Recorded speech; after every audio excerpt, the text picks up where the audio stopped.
सवाल ये है कि कैसे अनपेक्षित परिस्थितियों पे हम एक समुचित रिस्पॉन्स दें। ठीक समझ रहा हूँ? कुछ भी सिचुएशन होती है तो उसका हम सामना कैसे करें, उस पर हम क्या रिस्पॉन्स दें।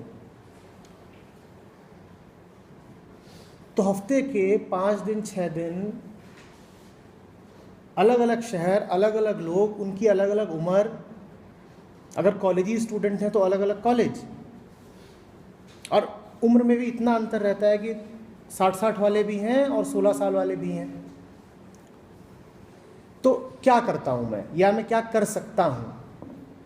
अभी तुमने मुझसे बोला ना आशीष, मैं सिर्फ तुम्हें सुन रहा था,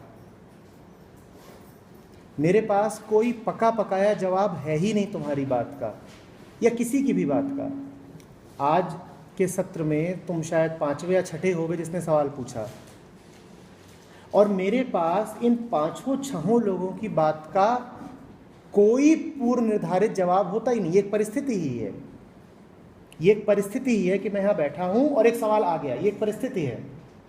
मैं कैसे जवाब दूँ इस परिस्थिति का, मैं कैसे जवाब दूँ इस सवाल का? मैं सिर्फ इतना करता हूँ कि मैं ध्यान से सुनता हूँ, बिल्कुल ध्यान से। मैं भूल जाता हूँ कि मैं प्रशांत त्रिपाठी हूँ, मेरे लिए महत्व का सिर्फ प्रश्नकर्ता रह जाता है। सब कुछ समर्पित है जानने के लिए, अपनी रक्षा के लिए नहीं, स्मृति के लिए भी नहीं, स्मृतियों में भी नहीं चला जाता, क्योंकि कई सवाल जो तुम लोग पूछते हो पहले भी पूछे जा चुके हैं। सही बात तो ये है कि यहाँ पर ही आज भी तुमने एक सवाल ऐसा पूछा जो इसी कमरे में मैं पहले 2-3 बार बोल चुका हूँ। तुमने जो पूछा था कि एक तरफ को बढ़ते हैं पर फिर उधर को जा क्यों नहीं पाते, भटक क्यों जाते हैं। ये सवाल तो कम से कम 20 बार पूछा जा चुका है मुझसे, 2-3 बार तो शायद यहीं पूछा जा चुका है। लेकिन जब परिस्थिति सामने आती है तो उसका उत्तर स्मृति से नहीं आ सकता, उसका उत्तर ऐसे ही आ सकता है कि परिस्थिति के ही और निकट जाओ। यहां पर परिस्थिति है प्रश्नकर्ता, प्रश्नकर्ता के ही और निकट जाओ। क्या बात क्या है, बात क्या है, बात क्या है। और फिर एक जादू होता है अचानक से। वो जादू क्या होता है? जादू ये होता है कि तुम स्थिति को जितना समझते जाते हो, तुम समस्या के जितने करीब जाते हो, समाधान अपने आप सामने आ जाता है। मजे की बात यह है कि समस्या को जब तक समस्या कह रहे हो तुम उसके करीब जाओगे नहीं, क्योंकि वो डरावनी लगेगी। समस्या का अर्थ ही है कोई ऐसी चीज जो गड़बड़ है, और जो गड़बड़ है तुम उससे दूर भागोगे, उसके करीब नहीं जाओगे, और अगर करीब जाओगे नहीं तो समाधान निकलेगा नहीं। समस्या का समाधान इसी में है, परिस्थिति का उत्तर इसी में निहित है कि तुम उसके निकट जाओ, बिल्कुल निडर होकर खड़े हो जाओ कि बात क्या है। मैं भागूंगा नहीं, मुझे कुछ बचाना नहीं है, मुझे आत्मरक्षा का कोई बिल्कुल भी नहीं, बेखौफ खड़ा हूं। और फिर अपने आप एक उत्तर आ जाता है। तुम्हें क्या वाकई ऐसा लग रहा है कि मैं जो कुछ बोल रहा हूं मुझे जरा भी पता है कि मैं क्या बोल रहा हूं? क्योंकि यह उत्तर मैंने आज से पहले कभी दिया ही नहीं, यह बिल्कुल ताजा है। और क्यों ताजा है? क्योंकि मैं स्मृति से नहीं बोल रहा, मैं तुम्हारी बात सुन रहा हूं, मैं तुम्हारे चेहरे को देख रहा हूं, तुम्हारी आंखों को पढ़ रहा हूं, और उसके बाद जो होना है वो अपने आप हो रहा है। मुझे उसमें दखल ही नहीं देना तो मेरे लिए बड़ा विश्राम का इंतजाम है। तुम्हें कुछ करना ही नहीं है, तुम्हें क्या करना है? सिर्फ ध्यान देना है। तुमने ध्यान दिया और उत्तर खुद ही बहने लगा। तुम कोशिश कर करके उत्तर नहीं दे रहे हो कि आशीष ने ये बोला, अब जरा जुगत लगाता हूं, थोड़ी चालाकी दिखाता हूं कि कैसे उत्तर दिया जाए। हाँ, आज से 2.5 साल पहले एक ऐसा ही सवाल पूछा गया था, तब मैंने क्या बोला था याद करो, उसमें कुछ ये जोड़ो वो जोड़ो, फिर तड़का लगाओ और उसके बाद उसको परोस दो। ये सब करूंगा तो उस उत्तर में कोई जान नहीं रह जाएगी, वो बासी खाने जैसा ही रहेगा।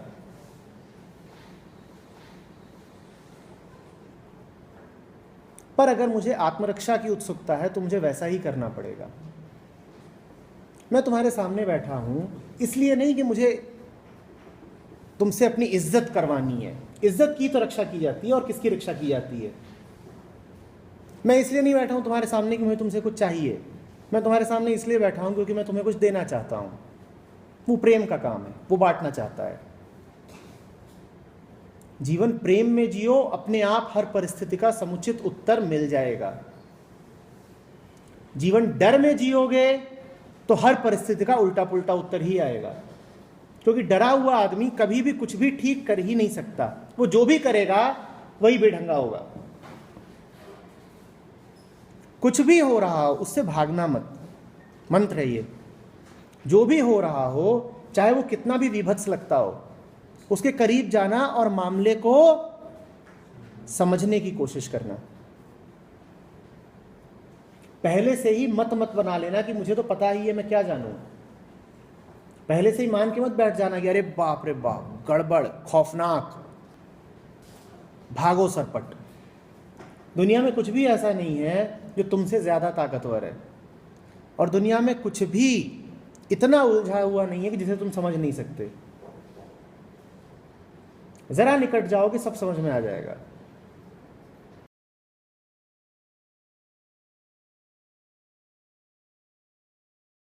बिल्कुल बेटा, बिल्कुल। तुम गणित में सवाल हल करते हो, तुम्हारे सामने एक इक्वेशन रखी हुई है, उसका हल कहां से आ जाता है? क्या ऐसा नहीं है कि सवाल में ही जवाब छुपा रहता है, या कहीं बाहर से आता है कूद फांद के? सवाल में ही तो जवाब छुपा है ना, कि नहीं छुपा है? लेकिन अगर तुमको सवाल, अरे मैं टेबल के नीचे घुस जाऊंगा क्योंकि मुझे तो जवाब चाहिए, सवाल नहीं, तो जवाब कभी आएगा क्या? जवाब कहां से आता है? सवाल से, निकटता से। तुम बिल्कुल गुत्थम गुत्था हो जाओ सवाल के साथ, तुम खेल रहे हो सवाल के साथ, और अचानक सब कुछ खुल जाता है। इसी का नाम समाधान है,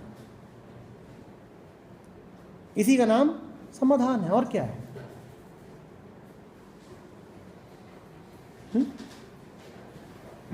और याद रखना, वो समाधान अनपेक्षित होगा। वो नहीं होगा जो तुमने पहले ही दे रखा था या तुम्हें पहले से ही पता था। वो नया होगा। ये श्रद्धा रखना कि जो भी नया समाधान आ रहा है वो ठीक ही है। कहीं ऐसा ना हो कि नया तुम्हें मिल भी गया तो तुम उसको ठुकरा दो कि नहीं नहीं, ये कुछ ठीक नहीं लग रहा है, ये पहले जैसा नहीं है।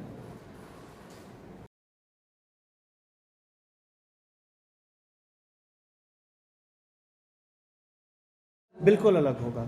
एक जिंदा उत्तर आएगा। और कब आएगा जिंदा उत्तर? जब, मैं जुड़ने के लिए नहीं बोल रहा हूं, मैं कह रहा हूं कि उससे डरो नहीं, उसके करीब जाओ।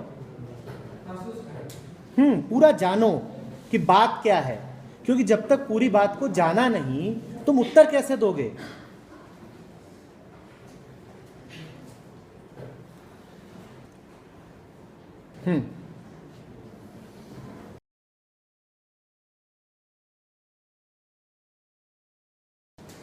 समझ क्या है, और क्या समझ भी सही समझ और गलत समझ होती है।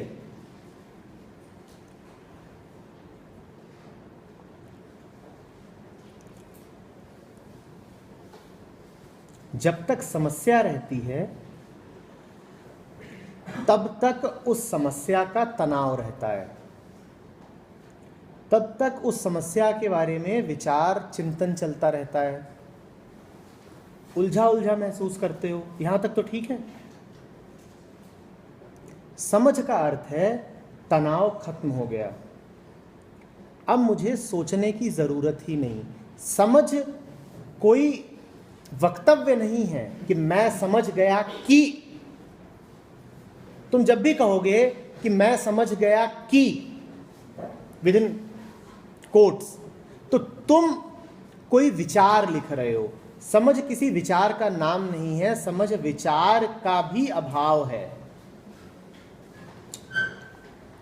क्योंकि जब तक तुम सोच रहे हो समस्या के बारे में, तब तक तनाव बना ही रहेगा। मामला हल हो गया, इसका प्रमाण ये होता है कि अब उस विषय में, जल्दी बोलो, सोचने की भी कोई जरूरत नहीं है। वो मुद्दा ही गायब हो गया। जब मुद्दा गायब ही हो जाए उसी को कहते हैं समझ। समझ का अर्थ ये नहीं है कि तुम्हें कोई विशेष हल मिल गया है। समझ का अर्थ है कि कुछ बचा ही नहीं। सोचना विचारना क्या है? प्रश्न ही खत्म। बढ़िया, मैं इसी बात को आगे बढ़ाता हूं। तुम्हें प्रश्न का उत्तर नहीं मिल गया, प्रश्न ही विलुप्त हो गया। समझ का अर्थ है कि प्रश्न ही खत्म हो गया, विलुप्त हो गया। आ रही बात समझ में? अब दूसरा हिस्सा कि क्या समझ सही और गलत हो सकती है? जब कुछ है ही नहीं तो सही और गलत क्या होगा? समझ का अर्थ ही यही है कि उसके बारे में जो सोच रहे थे अब वो सोचने की जरूरत भी नहीं। भाई कोई संख्या हो तो उस पर तुम पॉजिटिव या नेगेटिव का चिन्ह लगा सकते हो, धन की ऋण। शून्य पर तुम +0 लिखो या -0 लिखो, कोई अंतर पड़ता है? तो उसमें सही समझ और गलत समझ जैसा कुछ होता ही नहीं। समझ माने न होना, और न होने में तुम क्या कहोगे कि ठीक है और क्या कहोगे कि गलत है।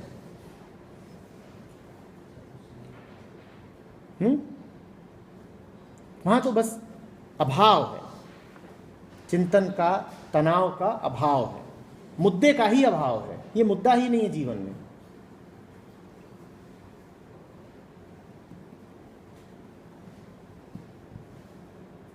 ठीक है।